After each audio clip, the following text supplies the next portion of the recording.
Yo, it's your man with the plan, Mark Solars here doing a theory crafting slash analysis video on Persona 5 The Royal.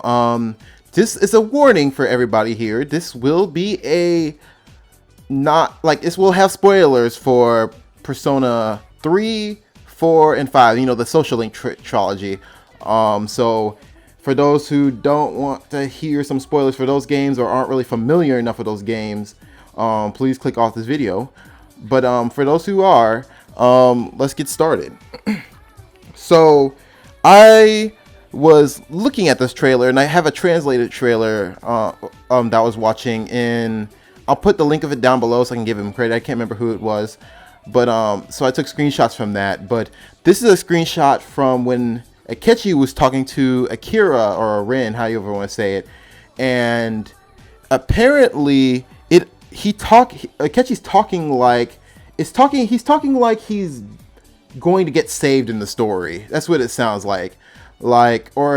It's I don't know if it's a flashback. I don't know what it is, but it's weird because a lot of things in this trailer kind of contradict the actual story of Persona 5, even though it's a golden version of Persona 5. It just seems like there's a lot of different things that might end up changing in the story. Hopefully not, and if it does, hopefully something really cool still. But from what I could tell, it sounds like right here Akechi's going off like, how do you dare you show pity on me, yada yada yada. You think why you feel so bad for me, why'd you try to save me, yada yada yada. And I was like, okay, so this is a clue that they might end up saving Akechi in the long run in some way, or it might be like the power of social links might save Akechi. So when he got shot back there, he really didn't get shot. He got shot in the shoulder, and he was stuck in the metaverse for 2 months or something. I'm guarantee you that's probably the case, but I'm going to leave the rest of that down to the theory crafting video, which is after this part. So, but yeah, I think they might end up saving Akechi in this game.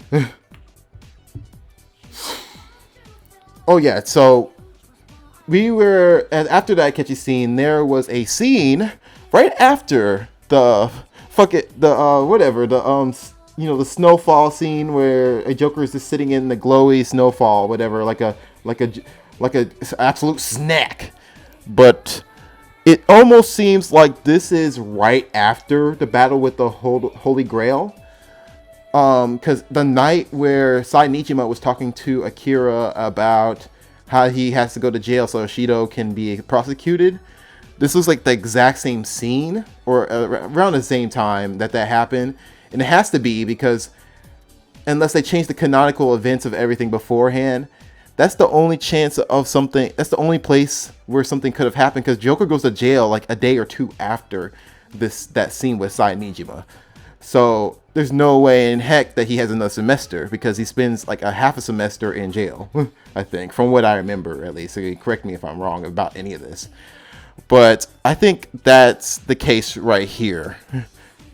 And I think that's whatchamacallit, Kasumi talking about stealing dreams. So I think this might end up being a dream or alternate reality that this next semester might happen in. Oh yeah, we get to explore around a lot of parts of Tokyo now. Not Tokyo, but Japan. We get to explore different parts, or maybe the parts that we always saw when we took people out on dates, but we can never go through. I don't think all of them are going to be explorable if that's the case, but I'm pretty excited about that one. There's not really much to say about that. It looks pretty cool. It looks like real life. I always wanted to go through corridors and shit like this. But what's very interesting is this grappling hook. So for those who are Smash Brothers veterans or anything, they know that Sakurai gets the lowdown on every single. At least Sakurai gets the download on anything that is going to come out in the next 6 months. If you ever watched like Smash Brothers or like any type of Nintendo news, Sakurai, like when Fire Emblem Fates came out, he knew what the character, he knew about the ultimate weapon version of the character, the ultimate weapon of the main character of Fire Emblem Fates. When we only seen one form of it in our time. Like Sakurai spoiled more about the character than the people from actual Nintendo spoiled about the Fire Emblem character, Corrin, before he even came out. And that was about like 6 months to a year before the game came out. and people were just blown back because Sakurai always knows about this shit, and he put that grappling hook in Smash Brothers because he probably saw part, or they probably saw part of the trailer, or at least the concept art of Joker, and was told to put that grappling hook in there. I guarantee you that. But I don't know how much this is really going to change the gameplay. Is this going to make stuff look more dynamic? Because there's no way in hell you can use it just out on everything unless there's a dungeon based on it. So I don't know how more important this grappling hook is going to be for real. He's had it in the damn menu screen before, from what I know.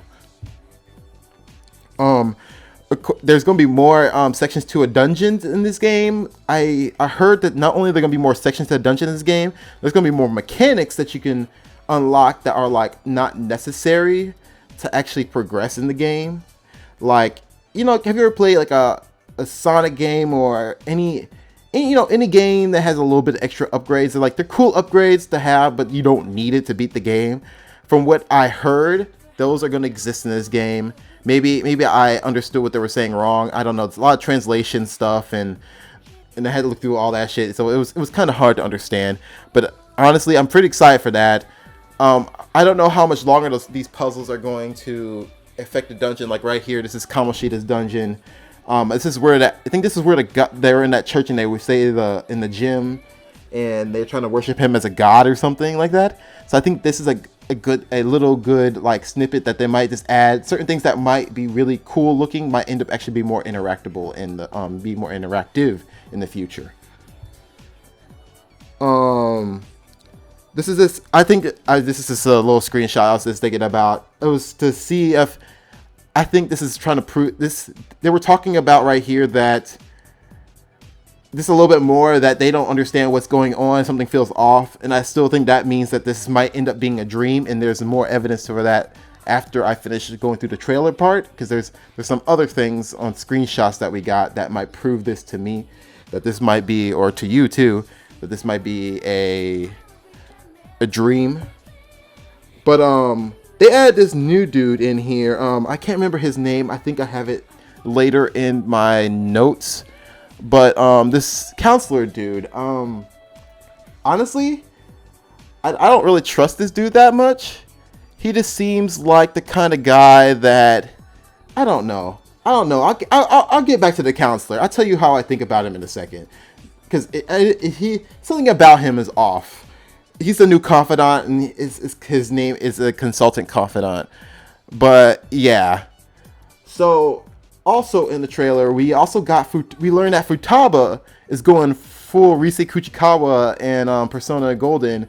So she has attacks that aren't really like, you know, your usual controlled attacks. But remember how in Persona 4 Golden, for those who played it, Rise would she had certain attacks and abilities that would she don't have like a Persona attack, but she has like. She'd be like, oh, I have this ability that makes you automatically go on all-out attack. I think Futaba has that too in the main game. But it makes you go into a all-out attack right at the very beginning of the match. Or I have this one ability that instantly takes everybody's HP down by half. Or I have this one ability that, and then I remember Rise had a whole bunch of abilities that were combat-like, but they really were just still assist. But according to what I saw, Futaba has a full-on like all-out attack move. And that's interesting. I don't know how that's going to work because it doesn't show everybody gang banging everybody in all the shadows. So I have to see. I don't know. They haven't showed the finished version of that yet. So I'm curious about that. Oh yeah, they brought back dual attacks. Dual attacks. Remember? So for those who don't know what dual attacks are, or like I don't know what they're really called from when it's been a long time since I've seen Persona 4 Golden. I played Persona 4 after I played Persona 4 Golden just to see the difference, but it almost seems like, well, I'll just explain what these attacks are. These attacks are attacks that when you have two characters in the story normally who are really close, like when you play Persona 5, you know, Haru and Morgana are very close characters. Ryuji and An are very close characters. Yusuke and Futaba are very close characters. Like when characters are very close to each other, they have a combination attack normally. That was in Persona 4 Golden. and then I think they're bringing that back for this too, and which is very interesting because I kind of figured this would be in the main game, but I guess they just decided it wasn't for the main game, because I figured that a lot of stuff in Persona 4 Golden was going to be automatically guaranteed to be in Persona 5. So I don't know, maybe I'm just a little disappointed about that when I was playing Persona 5. There's some things about Persona 5 that this game might improve, that might make it higher than Persona 4, but that Persona 4 was holding over Persona 5 regardless of how old it was compared to this game. This is just some story stuff about it. It shows Joker talking to the girl, I think to the Kasumi, about their morality. Like I think Kasumi is complaining that the Phantom Thieves is making people lazy, which was was basically the message of the bad ending in Persona 5. Like, if you ever got the bad ending or saw the bad ending in Persona 5, that ending was basically like the Phantom Thieves were the crutch of society back in that cutscene. From what I remember, the god was talking about how like people can't think for themselves, and it almost seemed like you were doing the same thing that god wanted you to do, was like taking control of the situations and not having people think for themselves. So that almost seems, I don't know, her message seems similar to that god's a little bit, but I don't think that's what she's trying to line up with, and I'll explain that later. Let's see what we got here. I think we got Kasumi. I think this is either her awakening to her persona, or this is her watching Joker in the gang change into their persona outfits. It's either one of those two things. It's not. There's not really much to get from that. Oh yeah, and also in here, they're also talking about in the trailer that humans can change their own cognition, and I don't think they ever talk. I mean, they talk about it, but it almost seems like I don't know, her powers. They talk about dreams and stuff, and making people's dreams come true, and all this other stuff. It almost seems like her power. I don't know. It's weird. I think something's going to start bringing things that people want into reality, and it's going to want them not to like let go of these false messages. I don't know. It's like it's going to be on that Persona 4 life kind of a little bit, kinda. Let's see what else we got here. Yeah, they're just talking about more. It's like, and change themselves based on their beliefs. So they're talking about changing them own selves in their own perspective on reality. And that sounds interesting, but I don't know exactly what that fucking means. So we have to see what that means later. This is some mini games that we've seen in the trailer. I don't know if these are gonna be mini games or just like little cool activities to do with your friends, but that's something I feel like Persona 5 has been missing. And this is a teeny rant.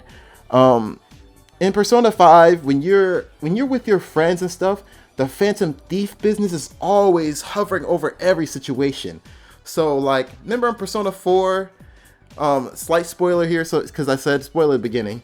Remember how there was like several false alarms in between, like all the different like times you thought you caught the culprit in the Persona 4, and like between those false alarms, the characters kind of relaxed and wasn't thinking about bullshit anymore. It was kind of like that. I mean, that's what I kind of like in my Persona games. But in Persona 5, it was like the Phantom Thief business was never done, ever done. Makoto was always a robot, which is fine. Makoto was never relaxed. Akira was always on guard. Ryuji was always bullshitting.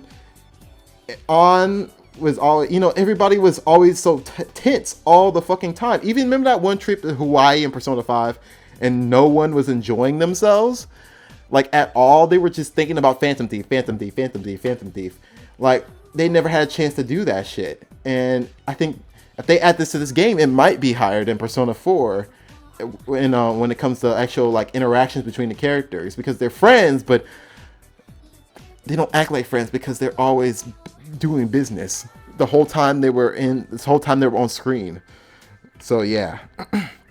Okay, here's Kasumi, and I love her. Honestly, I love her outfit. I think they need some more details here and there on her.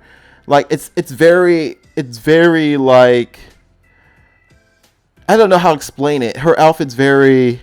I'll probably explain a little bit more later, but it's like there's not enough detail to it. I think they need to add a little something extra. But from what you can tell down below, Kasumi has some of the lowest SP in the, unless she's a different level than the rest of everybody else. She has the lowest SP I've ever seen out of the whole fucking party. So either she's a heavy ass hitter or she got some broken ass abilities with her persona. Those are the only two things. And from what I can tell, she's got a toupee. I think it's I can't remember what it's called.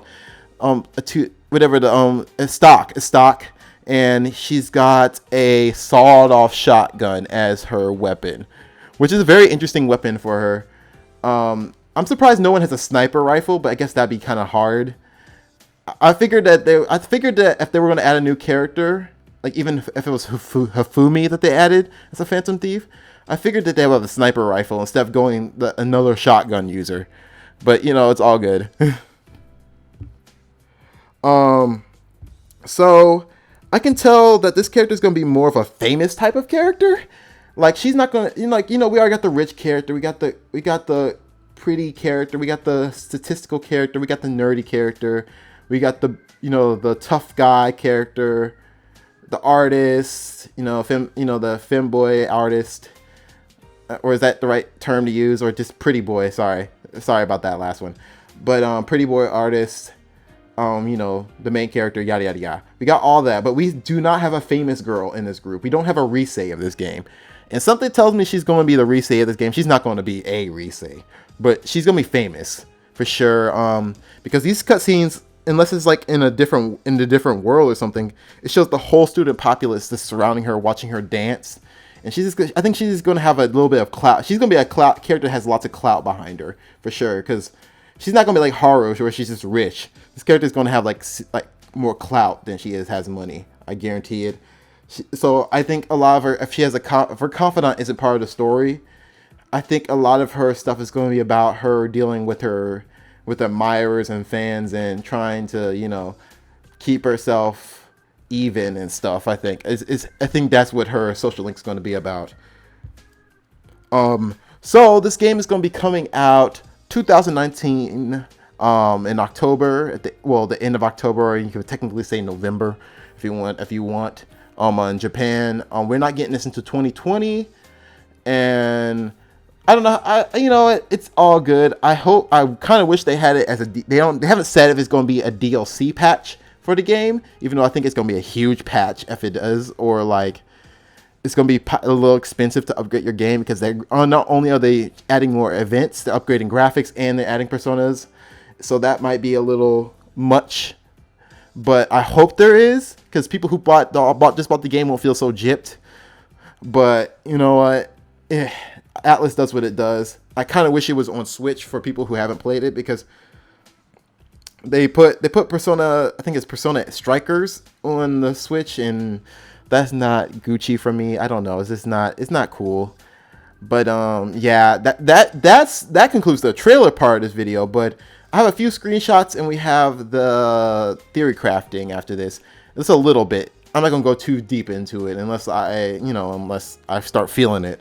But yeah, this is a screenshot of Kasumi. Apparently she's gonna be a big eater character, from what you could tell. It's just something about the scene. I think this scene is supposed to be a funny scene right here. Too bad I can't read Japanese that well. But you see the protagonist's meal, and then look at Kasumi's meal. She's got I think 2 or 3 lunch boxes stacked full of food. So she's gonna be that character who just eats a lot and stays skinny kind of character, and it's kind of a comedy character. She's probably gonna talk about food a lot, and I don't know about her personality. She's probably gonna be a little bland, honestly. But yeah, that's how I feel about that. There's I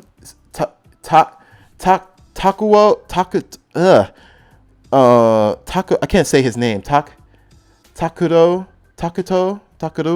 I don't know how to say his name, but this guy is the confidant. A little bit better detail on him, because I didn't really show him in my screenshots. But yeah, I like him, but I have a feeling that this guy is not going to be a good guy, because they don't show anybody in a Persona trailer unless they're going to be important to the story. This is how they always do it, unless they're just trying, they have nothing else they can think of putting in the story. But here is the character artwork and the description for Kasumi. She's played by Sora, and she is a beautiful girl who transfers into Sujin Academy in the same year as the protagonist during the spring. She's highly skilled at rhythmic gymnastics. I can't talk today. Since her days at middle school, with Sujin Academy having high expectations of her. So, like I said, she's going to be kind of a famous character. She's probably going to bring fame to the school, yada yada yada. But there's a little bit of controversy with this character, actually, surprisingly. So, a lot of people think that with her design is a little too risque for somebody who's only a first year in Persona, but I don't know. To me, it's just a design choice. They do that with all superheroes and all heroes and anime things. I don't think, regardless of how you feel about it, or you like this, or you're younger, or you find it sexually attractive or whatever, I think it's not really that big of a deal, because I think they've been doing this since forever, and I don't think it really means anything. I don't think they were thinking malicious intent when they did that. Fucking Raven has one on. You just can't. It's just hard to see her like that because she's gray. But yeah, I don't. Her design is good to me. I think she does need more. The one thing I think her design does need on the Phantom Thief side, I think it does need more pizzazz, because to me it looks like a lot of leather and red, but it doesn't have much, impression or like specific. Like, it doesn't stand. Every Phantom Thief has something that stands out about them, and I think hers is almost. She just stands out, just there. She isn't like even Haru. Like Haru, I was like, how are they gonna find another character design? Then it's all Haru. I'm like, okay, they went with the pirate look, but I get what they're doing. They're trying to do with the assistant look for Joker. So that I'm okay with this. It's okay. Her design. They just need to add some like imprint or something, like some flowers or something on it. This is Human Morgana, and this is a theory I'm making up still, but talking about how this is a dream, or this is the alternate reality where people's desires come out. I think this is the opposite of the palaces, but I'm going to get into that in a second. But this is Human Morgana. Everybody thinks he's sexy as fuck. He thinks he's a snack. I'm whatever. Now, when you have special events in the story, you will have pictures of it come up on your phone. So that's a cool thing. So it'll just show the pictures of what's going on. Here's another thing that proves a theory that this is a different reality, or like a time loop or something. This is Futaba's mom having dinner with Sojiro and Futaba. And everybody knows like half the story is built upon Futaba's mom. Those who don't know, Futaba is a like essential character to the story. If anybody took Futaba out, the story would fucking fall apart. Because that's how important Futaba's struggle is. And this is a big deal right here. There's is it Takudo? I'm just going to Takido. It's like Takido. I don't know how to say this guy's name. I'm sorry. Maybe it's because it's early in the morning. I'm recording this. I just can't say this guy's name in English. Here on Tuesday, they just showed this the little UI, how to make stuff easier, stuff going to the menu. And this is the beginning of Makoto and Ryuji's dual attack. And this is Akechi alive after, quote unquote, after the scene where he technically died and never came back. So we all knew as soon as that door closed and they showed Akechi dying off screen that this was going to be the case. This is what they do in all anime. Like when they want to add another scenario where the character is alive, they'll add a loophole. And you'll see this in Kingdom Hearts and a lot of other games, that they add a fucking loophole to make sure the character is alive at the end of this. So apparently Akechi's alive, but I don't think that's the case for real, honestly, in my opinion. But you know what? We'll see in a second. All right, they're looking all red. She got a lot of red on.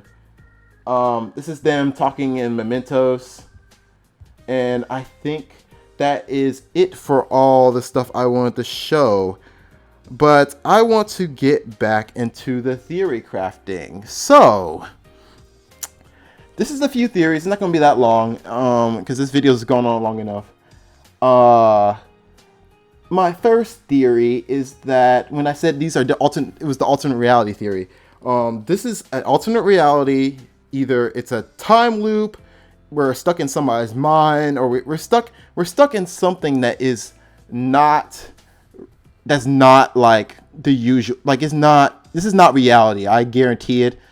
This is some type of dream or some type of, you know, I don't know, it's something. It's like a palace or something, and it's fucking with all the main characters and probably the whole country Japan.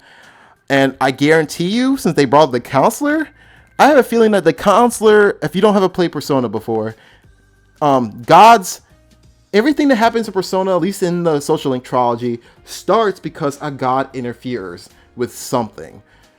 It's never because like the Persona users normally don't get their powers or start getting their powers because. Only time that happened was in 3. Masuru and Akihiko already had their power. But that was because of God. I think that was because the god in that game awakened too, though. But the god awakened. Normally, gods awakening are the reason why Persona users get their power. So I have a feeling that counselor dude is a god a version of the god in this game, because there's always a god that interferes with this shit, and that stuff is not normal because the Persona users can't do all that shit. So I have a feeling if that counselor dude is the god and he's talking to these students, I feel like these students are telling him. I have a feeling that this dude knows a lot about psychology and probably worked with Wakaba when she was researching Futaba's mom. And he probably knows a lot about this bullshit. Either he's a villain, like a human villain, or he's a god. But I'm going to stick with the god angle for a second. But I have a feeling that he's listening to all these humans' issues and he's making all the issues that they have come, all the issues for all these Persona characters come out to be come into reality. Like Futaba's mom dying. That was a big problem for Futaba. And to have her mom alive is a dream come true, quote unquote. And then you see Morgana wanted to be a human so badly, even though he is not a human. But to show him as coming out as a human, it almost seems like somebody granted that wish. And it almost seems like the palaces, almost a little bit like what they really want. It shows it is giving them what they really want. Instead of showing you what they really want, it's giving them what they really want. I don't know. It's just weird. It just feels like those two scenes alone are proving that somebody's granting wishes, regardless of how you look at it.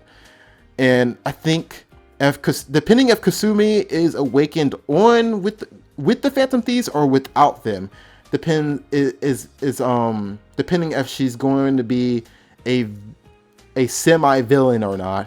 I don't think she's evil herself. I just think she was probably remember how Akechi was awakened as, it was kind of like the god. It was like Igor versus the Holy Grail. That was pretty much the whole time. So Joker was kind of Igor's participant in the world. The balancing of the world. Joker was neutral, and Akechi was kind of like the law version. And so the Holy Grail's chosen warrior was Akechi. So if this guy's a god, it might end up being Kasumi that end up being his chosen warrior, depending if she awakens with Joker. If she awakens with Joker and the rest of the gang, she's probably not what I think she is, but if she does, she is.